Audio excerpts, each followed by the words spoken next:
The world is holding its breath as Donald Trump prepares to pull the trigger on a high-stakes military incursion in Iran.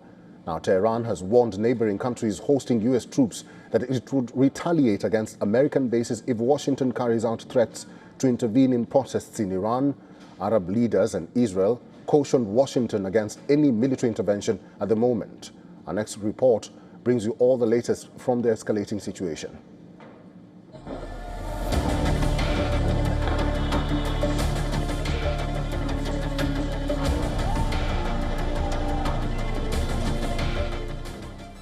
President Donald Trump is weighing whether to unleash U.S. military might on Iran in response to a brutal crackdown on nationwide protests.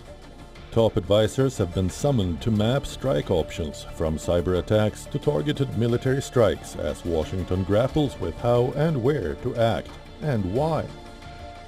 Trump has repeatedly warned Tehran, vowing very strong action if the killing of protesters continues.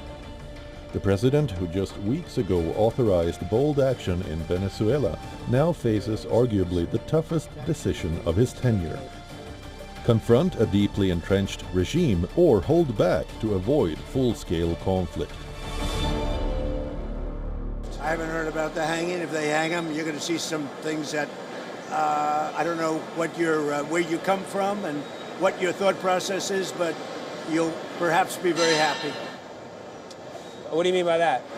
We will take very strong action. If they do such a thing, we will take very strong action. Experts caution that Iran is no Venezuela. Iran commands a powerful military machine, entrenched ballistic missile systems, hardened Revolutionary Guard units, and an arsenal that has survived years of sanctions and covert strikes. Any attack on Iranian soil would almost certainly trigger immediate retaliation against U.S. forces and its regional partners. Iran also still has an enormous missile program, so it could retaliate and has threatened to retaliate against U.S. assets in the region as well as against Israel. So this is not going to be a slam dunk. This is a country with 92 million people with military capabilities, but they can't control their skies.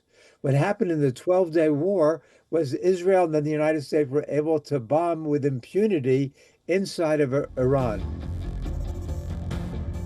Inside the Trump administration, the debate is raw. Some advisors argue that unlimited air or cyber strikes could disrupt Iran's military infrastructure and signal U.S. resolve. Others warn that without overwhelming force and clear objectives, such actions could spiral into a broader, long-lasting war. Israeli and Arab officials have privately pushed U.S. to hold off on Iran strikes. We know that any escalation of the sort that you described would have catastrophic results in the region and beyond, and therefore we want to avoid that as much as possible. The talks continue, our calls continue. Tehran, for its part, has answered the rhetoric with defiance. Iranian officials say they are ready for war, but open to dialogue. A dual message that underscores the danger of miscalculation. Whatever path Trump chooses, the world is watching and waiting. Bureau Report, WION World is One.